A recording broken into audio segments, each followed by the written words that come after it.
حضور کے چاروں عمرے جو ہیں وہ ذی القعدہ میں ہیں، آپ کہتے ہیں حضور جو ہے وہ تو 4 ذی الحجہ کو مکہ، ماشاءاللہ مدینے سے کب روانہ ہوئے؟ یہ حساب نہیں لگایا تھے، 4 ذی الحج تمہیں یاد رہ گیا؟ کوئی تھوڑا سا عقل بھی استعمال کر لیا کرو، سارا مولوی مکی کا عقل تو نہ کھا جاؤ نا، کچھ تو رہنے دو۔ وہی 4 ذی الحج کو حضور مکے پہنچے، احرام تو ذی القعدہ میں باندھا ذوالحلیفہ سے، 8 دن کا تو سفر ہے، اونٹوں میں تشریف لے آئے، حضور کار پہ آئے تھے، ہوائی جہاز پہ آئے تھے، 2 گھنٹے میں پہنچ گئے۔ بس ایک سوچتے رہتے ہیں کیا اعتراض کریں۔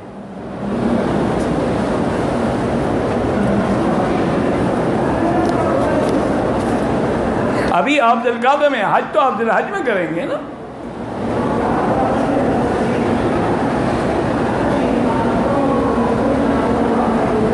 کہتے ہیں جی کہ بیوی کہتی ہے کہ مونچھوں پہ اس طرح پھروا دیں، بہرحال مونچھیں، اصل حکم جو ہے وہ یہ ہے کہ مونچھیں کٹاؤ، یعنی تھوڑی تھوڑی باقی رہیں، تھوڑی داڑھی بڑھاؤ، مونچھیں کٹاؤ، یعنی جیسے 0 مشین پھروا لیں، بیوی بھی راضی ہو جائے گی، سنت بھی پوری ہو جائے گی۔ آسان مسئلہ میں بتا دوں، اس طرح نہ پھرواؤ، چلو مشین پھروا دو 0 تو وہ آپ کے دونوں کام ہو جائیں، کچھ نہ کچھ بات رہ گیا سنت اور بیوی بھی راضی ہو گئی۔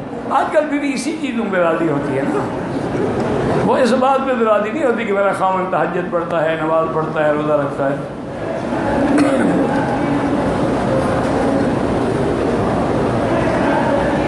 مرحومہ کے والدہ کے لیے عمرہ کس نیت سے کریں؟ اسی کی جس کا نام ہے اسی کی نیت سے کریں اور کسی نیت سے کریں؟ میں نے عمرے کا طواف رکن یمانی سے شروع کیا، بہرحال وہ طواف آپ کا نہیں ہوا، جلدی سے فوراً وہ طواف دہرا لیں کہ یا اللہ جو میں نے غلط کیا تھا اس کی قضا میں کر رہا۔ اگر طواف نہیں دہراؤ گے تو نہ عمرہ ہوا تمہارا نہ کچھ ہوا، کیوں جب طواف نہیں ہوگا تو عمرہ بھی نہیں ہوگا۔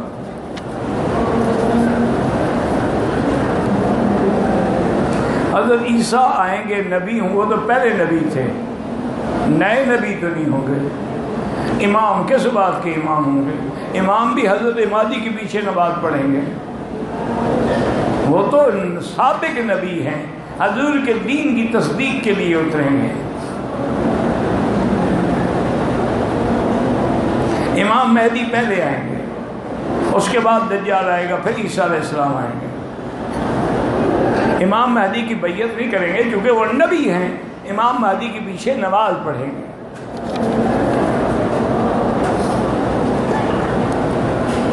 آپ کے ایک طالب ہیں محمد کریم بلوچی، بیمار، اللہ شفا عطا فرمائے، اللہ ہر بیمار پہ رحم فرما، اشفنا واشف مرضانا۔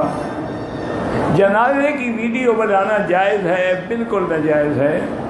عورت قبرستان میں جانا جائز ہی نہیں ہے۔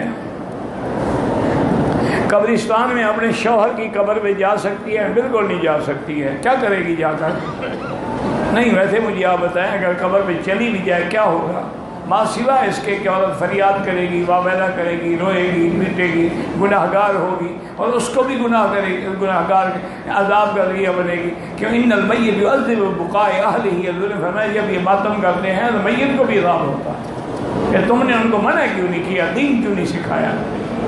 وہ عورتوں کو جانا منع ہے۔ وہ ایک تاریخی واقعہ، اللہ عالم سچا ہے غلط ہے، ایک آدمی قبرستان سے گزر رہا تھا، دیکھا کہ ایک بڑی نوجوان خوبصورت عورت ہے اور پنکھا لے کے قبر کے اوپر کھڑی ہے، پنکھا کر رہی ہے۔ وہ دل میں بڑا خوش ہوا اور کہا یار اس دنیا میں بھی ایسی باوفا عورتیں ہیں، اللہ عالم اس کا خاوند ہے یا مثلاً بھائی ہے یا باپ ہے کہ قبر پر بھی پنکھا کر رہی ہے۔ تو وہ قریب گیا، اس نے کہا کہ یہ کس کی قبر ہے؟ اس نے کہا میرے خاوند کی ہے۔ تو اس نے کہا بڑی وفادار ہو تم، پنکھا کر رہی ہو۔ اور اس نے کہا نہیں، وفا کی بات نہیں، مجھے خاوند نے کہا تھا کہ دوسری شادی کرنے سے پہلے میری قبر سوکھنے دینا، میں جلدی جلدی سکھا رہی ہوں۔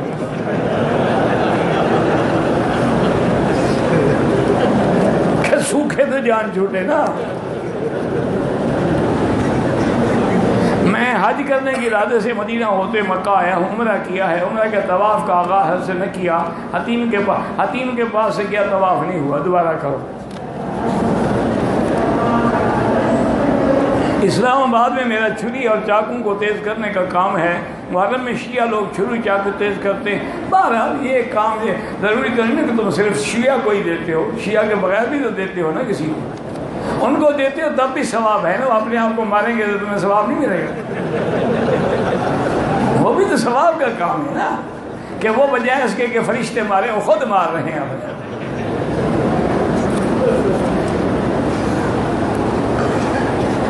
شوگر کنٹرول کرنے کا نسخہ یہ ہے کہ کم سے کم 4-5 کلومیٹر پیدل چلا کریں، اور صبح نہار میں 2 چمچ زیتون کے پیا کریں تیل خالص، اور 2 چمچ رات کو، انشاءاللہ شوگر بالکل کنٹرول ہو جائے گی۔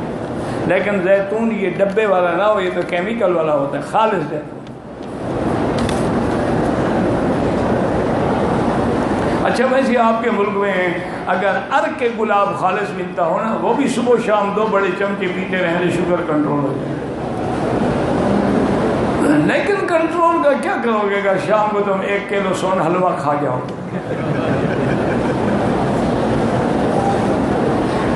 کہتے ہیں جی کہ غیر مسلم و مسلم ممالک میں برآمد کیے جاتے ہیں مرغی کا گوشت ہے، ان کا کوئی اعتبار نہیں۔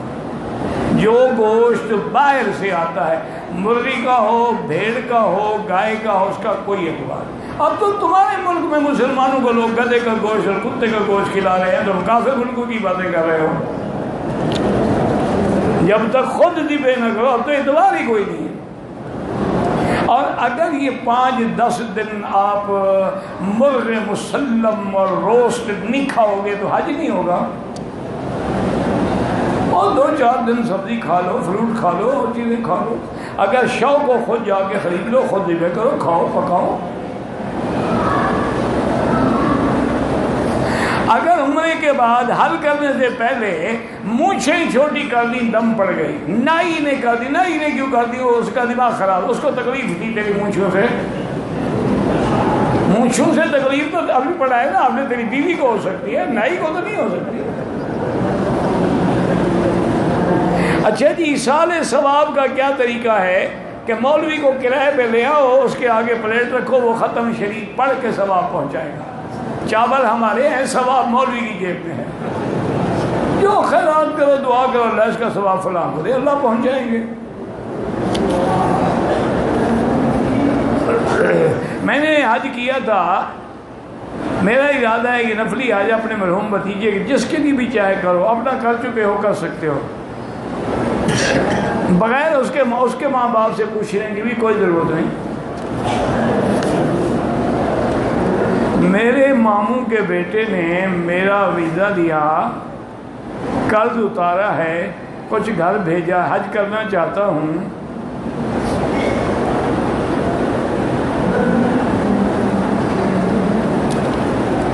بہرحال حج کر سکتے ہیں، لیکن خرچے کا حساب ہوتا ہے جب ہم انڈیا پاکستان میں ہوں، یہاں تو 50 ریال میں حج ہو جاتا ہے۔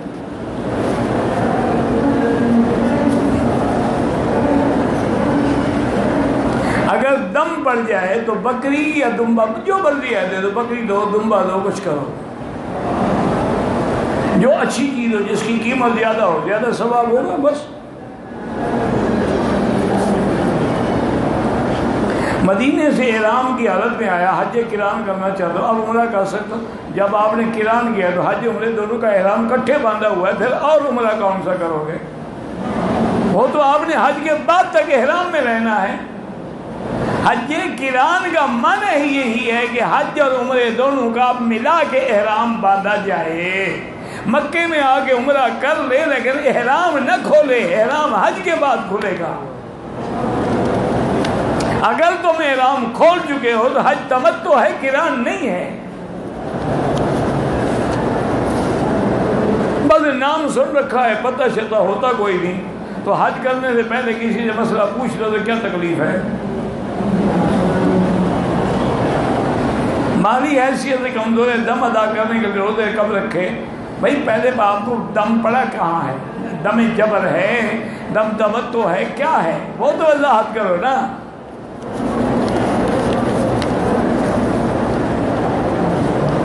ہفتے کو مدینہ مکہ میقات سے احرام باندھا، عمرہ کیا، طواف کیا، طواف کعبہ مکمل کیا، 2 رکعت پڑھی، بغیر صفا مروہ دوڑے ہوئے میں نے بال کٹوا دیے، عزیزہ پہ اپنی رہائش پہ کیا، احرام سے باہر آ گیا، ماشاء اللہ پر ایک دم پڑ گئی، صفا مروہ بھی دوڑو ایک دم بھی ادا کرو۔ احرام کی حالت میں پاؤں میں کسی وجہ سے ناخن میں چوٹ لگ جائے، ناخن ٹوٹ جائے، کوئی جرمانہ نہیں، چونکہ ناخن بھی تمہارا ٹوٹا ہے اور اسلام تمہیں سزا دے، عقل کی بات کرو۔ نفلی طواف میں تو عمل نہیں ہوتی، اگر عمرہ ہے جس کے بعد صفا دوڑنی ہے تو عمل کرنی ہے۔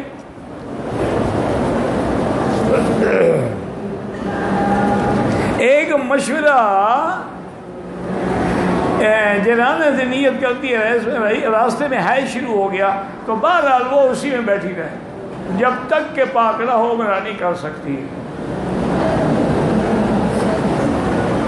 ابھی حج میں کتنے دیر ہے، وہ 2-4 دن کے بعد پاک ہو جائے گی، غسل کر کے عمرہ کرے۔ اگر 2 آدمیوں نے عمرہ کیا، طواف کر لیا، صفا مروہ دونوں نے دوڑ لی، ایک دوسرے کے سر پہ اس طرح پھیر دیں، وہ جائز ہے۔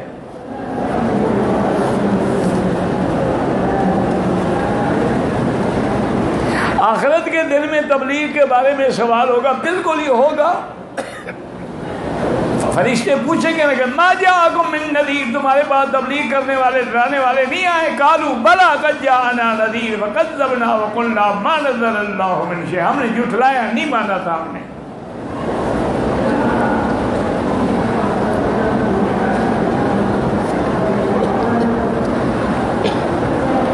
چائنا پوری دنیا پہ غالب ہو رہا ہے، لوگ اس کو یاجوج ماجوج وہ نہیں ہے، یاجوج ماجوج جس دن نکلیں گے تم سب کو کھا جائیں گے، کچھ بچے گا ہی نہیں۔ یہ یاجوج ماجوج نہیں، وہ ہم کل حدب ینسلون، وہ تو دریاؤں پہ گزریں گے تو پانی پی جائیں گے، جس کھیتی پہ گزریں گے کھیتی کو بھی کھا جائیں گے۔ ان نے تو کبھی آپ کی کھیتی نہیں کھائی، یہ تو الٹا آپ کی سڑکیں بنا رہے ہیں، یہ کہاں سے یاجوج ماجوج ہو گئے؟ بس لوگ مرضی آتی ہے گھڑتے رہتے ہیں۔ ہم کسی ایک عالم سے مسئلے پوچھیں کافی ہے نہیں، جس مرضی ہے جس عالم سے پوچھیں، لیکن فقہ ایک ہو۔ آپ کے علاقے میں اگر فقہ شافی، جیسے انڈونیشیا ہے وہاں فقہ امام شافی ہے تو امام شافی کی فقہ پہ عمل کریں گے، جہاں فقہ حنفی ہے وہ حنفی فقہ پہ عمل کریں گے۔ خدا کی شان دیکھیں کہ بخارا اور سمرقند اور تاشقند اور تاجکستان یہ امام بخاری کا علاقہ ہے رحمۃ اللہ علیہ، لیکن وہاں فقہ حنفی ہے۔ بخاری سب سے بڑا پکا حنفی ہوتا ہے۔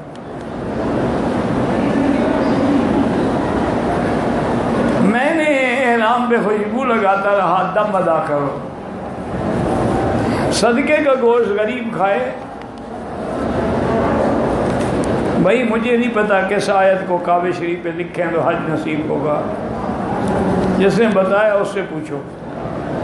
میں 2013 میں آیا تھا، قربانی کیا جانے کے لیے، سائیکل والے سے 20,000 کرائے پر قربان کیا، واپس آنے کی بات کی، مجھے اپنی جگہ سے چھوڑ کے چلا گیا، 10,000 دینے چاہے اسے نہیں، وہ خیرات کر دو بس، اب وہ تمہیں نہیں ملے گا، وہ کھڑا نہیں ہے تمہارے 20,000 دینے کے لیے۔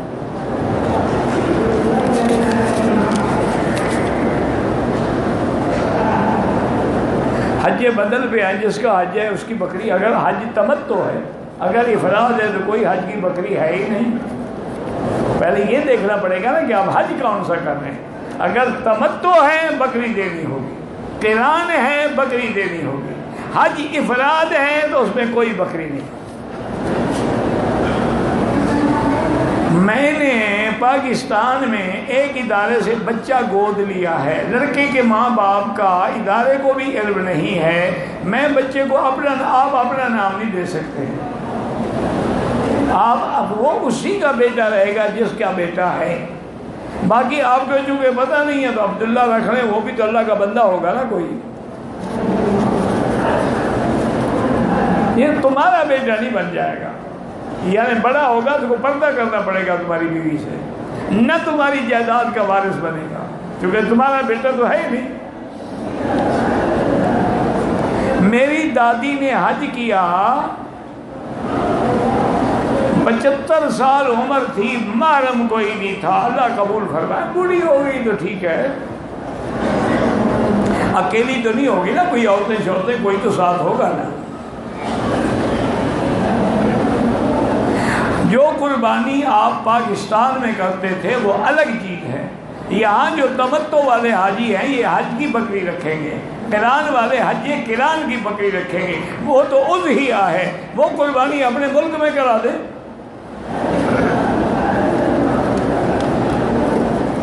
کہتے جی کہ مسلک کی وجہ سے بڑا پریشان ہوں، اسی لیے پریشان ہو کہ تمہیں مسلک کا پتہ ہی نہیں، پتہ ہوتا تو کبھی پریشان نہ ہوتے۔ جب تم مسلک کا معنی نہیں سمجھتے تو قرآن حدیث کو کیا سمجھو گے؟ اگر واقعی تم اتنے بڑے عالم ہو کہ قرآن حدیث کو سمجھ سکتے ہو تو پھر ٹھیک ہے، خود سمجھ لیا کرو۔ ہم 4 ساتھیوں نے شرعی طور پہ